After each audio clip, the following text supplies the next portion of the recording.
Hello student, welcome to Ritika classes. आज हम लोग करने वाले हैं एसिड बेस एंड सोल्ट के the most important questions, the most important concept, जो कि आपको एसिड बेस में कभी भी दिक्कत नहीं आएगी अगर आपने वीडियो पूरी देख ली। तो आप इस वीडियो को लास्ट तक देखना। आज देखो, इससे पहले मैंने एक और वीडियो बना रखी है एसिड बेस की, वो देख लेना। उसके बाद ये देख लेना, that is enough for your paper. अब क्या है कि पीएच स्केल के बारे में पढ़ेंगे।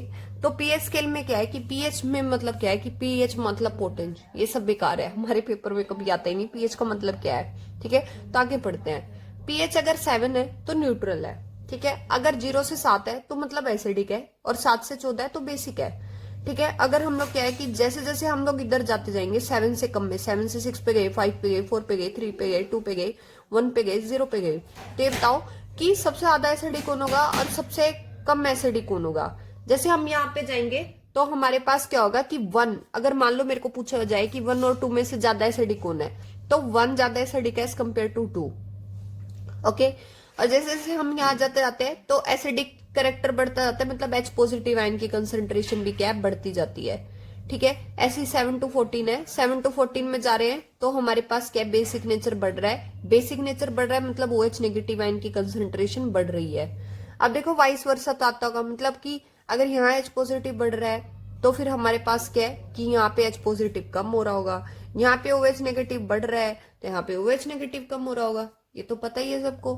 ठीक है, अब क्या है कि अगर आपसे कोई पूछे कि भाई एक सॉल्यूशन है जिसमें कि मैंने उस सॉल्यूशन में जब मैंने डाला लिटमस पेपर को तो litmus paper red litmus to blue हो गया, तो बताओ उसकी पीएच क्या हो सकती है। तो हम सबको पता है कि अगर रेड लिटमस टू ब्लू हो गया, ठीक है, तो रेड लिटमस टू ब्लू का मतलब क्या है कि हमारा वो सॉल्यूशन बेसिक है। ये मैंने आपको पिछली वीडियो में बताया था। ठीक है, रेड लिटमस टू ब्लू हो गया तो वो बेसिक है। अगर वो बेसिक है, ठीक है, तो आपको ऑप्शन देगा, बताओ भाई 1 है, 5 है, 7 है, या फिर हमारे पास 10 है। ठीक है, तो हमारे पास उसकी पीएच क्या होगी, बेसिक है, बेसिक तो 10 वाला होता है। ठीक है, तो पीएच इसकी क्या होगी, 10 होगी। ओके, अब हमारे पास क्या है कि जो मैं नेक्स्ट बताने वाली हूँ उससे एक बारी एमसीक्यू आया था। ठीक है, तो हमारे पास क्या है कि जैसे हम लोगों को याद कर लेना चाहिए कि मिल्क में तो लैक्टिक एसिड होता है, विनेगर में एसिटिक एसिड होता है, ऑरेंज और लेमन है उनमें सिट्रिक एसिड होता है, टेमरिंड में टार्टरिक एसिड होता है, टोमेटो में ऑक्सैलिक एसिड होता है, रेड स्टिंग में मेथनोइक एसिड होता है। ठीक है कि नहीं है, और फॉर्मिक एसिड भी कहते हैं। अब क्या है कि हम लोगों का क्या है, ये याद कर लेना पक्का, स्क्रीनशॉट ले लो भाई पे बेशक इसका। अब क्या है कि हम लोगों को एडवाइस किया जाता है कि एसिड को वाटर में डालना चाहिए, ना कि वाटर को एसिड में। ऐसा क्यों? क्योंकि ना देखो, एसिड को हमेशा वाटर में इसलिए डालना चाहिए, वाटर को एसिड में इसलिए नहीं डालना चाहिए क्योंकि अगर मान लो वाटर को एसिड में डालेंगे तो उसमें ना इतनी ज्यादा अमाउंट में हीट रिलीज होगी ना। मान लो इसमें मैंने वो हम लोग ने क्या किया, वाटर डाला इस एसिड में, ठीक है, तो इतनी ज्यादा अमाउंट में हीट रिलीज होगी ना कि जिसमें रिएक्शन करा रहे होंगे ना ये भी टूट जाएगा। ठीक है, बिककर भी। ठीक है, तो इसलिए एक्सोथर्मिक रिएक्शन होती है, इसलिए वाटर को एसिड में कभी भी ऐड नहीं करते, बजाय उसके हम लोग एसिड को वाटर में ऐड करते हैं। ओके, अब क्या है कि हमारे पास मान लो कि हम लोगों को बोला जाता है कि भाई अलग अलग पीएच होती है, हर चीज की अलग अलग पीएच है। ठीक है, तो जैसे एसिड रेन है उसकी 5.5 से अगर कम होगी तो एसिड रेन होगी। ठीक है, अब क्या है कि पीएच इज इक्वल टू 7 है अगर, तो वो प्लांट के लिए बढ़िया है। तो पता है क्या होता है कि अगर मान लो आपसे कोई पूछ ले ऐसे कि भाई अगर सॉइल की पीएच जो है 7 से नीचे गिर जाएगी, ठीक है, तो फार्मर को क्या करना चाहिए।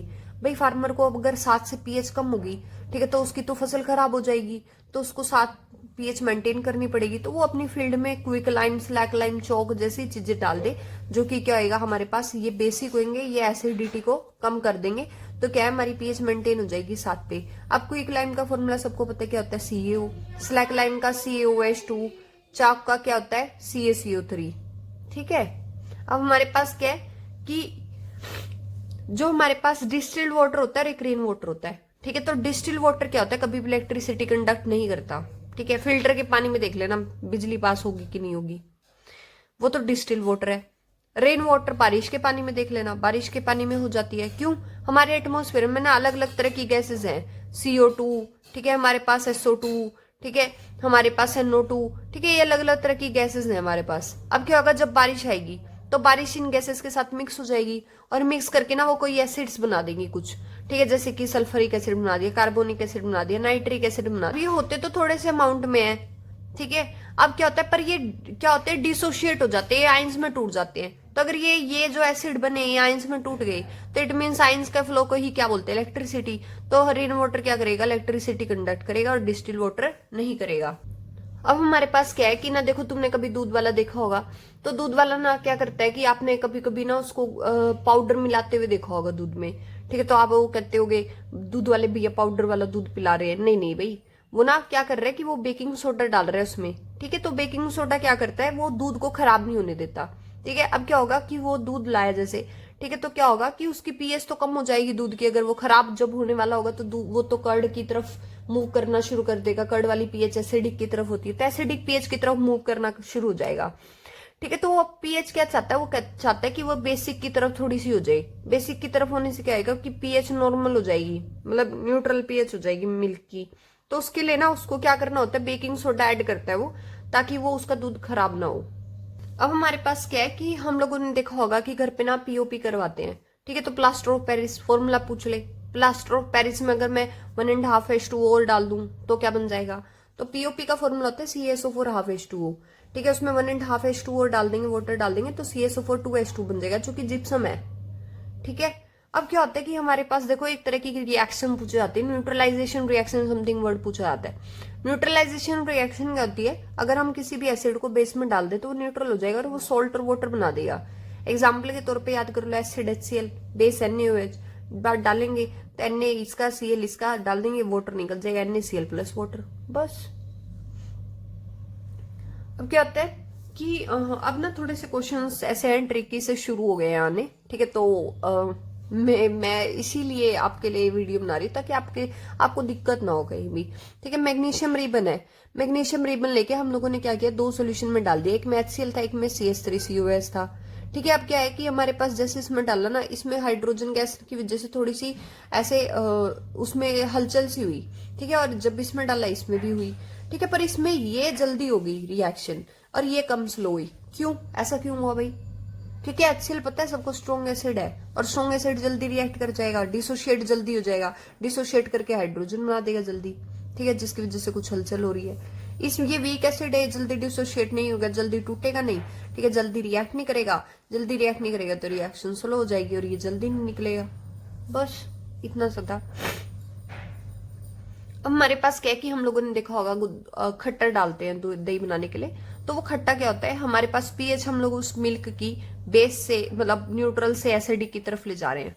ठीक है, तो हमारे पास क्या होता है उस टाइम पे, क्या होता है कर्ड जब बनता है दूध से, तो कर्ड मिल्क में ना लैक्टोस होता है। ठीक है, लैक्टोस जो होता है वो कर्ड में लैक्टिक एसिड होता है, मिल्क में लैक्टोस। तो जब मिल्क से कर्ड बनता है तो लैक्टोस लैक्टिक एसिड में कन्वर्ट हो जाता है। ठीक है, ये बात याद रखनी है। अब क्या है कि आपसे ये भी पूछ सकता है, अब हम तब से कह रहे हैं strong acid weak base strong base.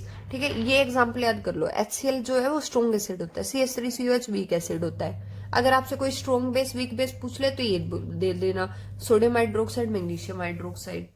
ठीक है, अब क्या है कि मान लो कि कभी आपको एसिडिटी हो जाए, ठीक है, तो आपको क्या देंगे, तो आपको बेस देंगे कोई। ठीक है, क्योंकि बेस ही न्यूट्रल कर सकता है, तो एंटासिड बोलेंगे उसको। ठीक है, हाँ, स्टोमक में ज्यादा एसिड रिलीज होने की वजह से हमें पेन इरिटेशन वगैरह होने लगती है। ठीक है, तो अब हमारे पास क्या है कि तो हम कहते हैं इनो खा लो क्योंकि वो एक बेस है।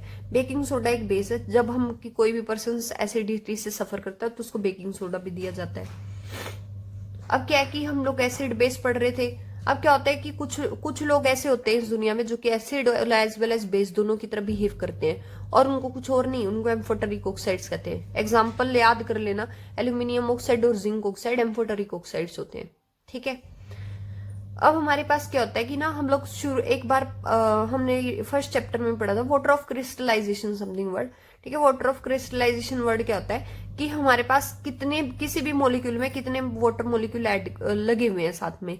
ठीक है, अब क्या होगा कि अगर मान लो ये वाटर मॉलिक्यूल ये खो दे तो इसका कलर भी चेंज हो जाएगा। तो कॉपर सल्फेट 5H2O जो है, अब देखो इसका पहले बताओ वाटर ऑफ क्रिस्टलाइजेशन क्या है, 5 है क्योंकि 5 वाटर अटैच्ड है। अब क्या होगा जब हम इसे हीट करेंगे तो कॉपर सल्फेट और ये 5H2O लूज कर देगा, तो इसका कलर जो है वो चेंज हो जाएगा ब्लू टू व्हाइट। अब इसको अलग अलग तरीके से स्टेटमेंट चेंज कर करके पूछता है वो। ठीक है, तो ये आपने ध्यान रखना है। अब क्या मैंने बोला आपको कि बेकिंग सोडा देंगे अगर कोई पर्सन सफरिंग है फ्रॉम एसिडिटी। बेकिंग सोडा के बहुत सारे यूजेस भी होते होंगे भाई। इसको बेकिंग पाउडर बनाने में यूज करते हैं, जो कि हमारे ब्रेड केक वगैरह को सॉफ्ट बनाता है। ठीक है, अब इसको हम लोग एंटी एसिड की तरह भी यूज करते हैं, पकौड़े वगैरह बनाने में भी यूज करते हैं ताकि अच्छे से टेस्टी से पकौड़े बने, उसमें भी बेकिंग सोडा डालते हैं। और सोडा एसिडिटी एंटी एसिड का तो काम करता ही करता है ये। ठीक, अब क्या है कि हम लोगों को क्या है कि ना पेपर में हमसे प्रिपरेशंस भी पूछने लग गया।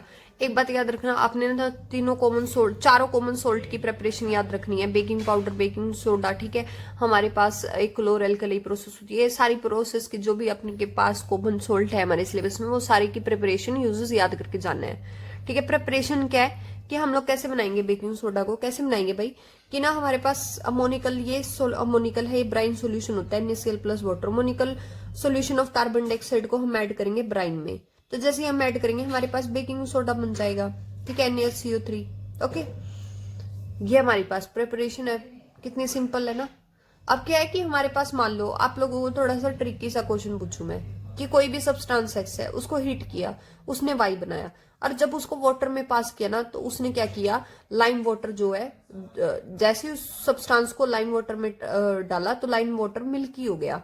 ठीक है, और उसके साथ एक सोल्ट भी बना। बताओ भाई वो XYZ कौन से है। अब एक ही चीज से मिल्की होता है लाइम वाटर, वो और वो किससे होता है, कार्बन डाइऑक्साइड से।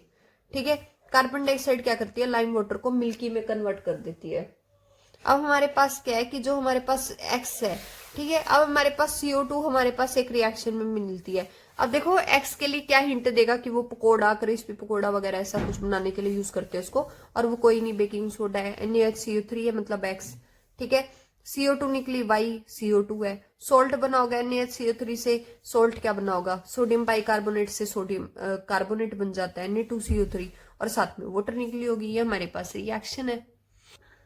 अब क्या है कि हमारे पास नेक्स्ट है कि अगर मान लो हम लोगों को दो तरह के सॉल्यूशन दे, 1 मोलर HCl और हमारे पास 1 मोलर जो है हमारे पास CH3COH। हमारे पास क्या होता है, 1 मोलर में ज्यादा कंसंट्रेशन होती है H पॉजिटिव की देन इस CH3COH से। क्यों? क्योंकि जिसके पास जो ज्यादा स्ट्रॉन्ग एसिड है उसके पास उतनी ज्यादा H पॉजिटिव कंसंट्रेशन है देन CH3COH। ओके, अब हमारे पास क्या है कि हम लोगों को देखो ब्लीचिंग पाउडर का फॉर्मूला क्या होता है वो देखना है। ठीक है, तो ब्लीचिंग पाउडर का फॉर्मूला क्या होता है ये मेरे को आपने कमेंट सेक्शन में बताना है। ठीक है, कुछ तो काम कर दो भाई, कमेंट सेक्शन में बताना ब्लीचिंग पाउडर का, मैं भी बता दूंगी कमेंट सेक्शन में। अब क्या है कि हमारे पास क्या ब्राइन सॉल्यूशन हमने बोला था NaCl प्लस वाटर है। ठीक है, तो हमारे पास जब इसमें से इलेक्ट्रिसिटी पास करेंगे तो हमारे पास NaOH बनेगा, Cl2 बनेगा और H2 बनेगा। ठीक है, H2 बनता है कैथोड पे, Cl2 बनता है एनोड पे, और NaOH बनता है कैथोड के पास में। ठीक है, तो ये हमारे पास क्या है कि ये हमारे पास जो प्रोसेस होती है ना, इस प्रोसेस को क्लोर एल्कली प्रोसेस कहते हैं। ठीक है, तो अब क्या है कि हमारे पास, आपने क्या है कि मैं देखो ब्लीचिंग पाउडर का फॉर्मूला नहीं बताने वाली, नहीं उसकी प्रिपरेशन बताने वाली हूँ, ये आपने कमेंट सेक्शन में बताना है। अगर मेरी वीडियो अच्छी लग रही है तो आप मेरे चैनल को लाइक शेयर एंड सब्सक्राइब करें। और हाँ, इससे बाहर कुछ नहीं आने वाला पेपर में। ठीक है, तो टेंशन नहीं लेनी। All the best for your paper.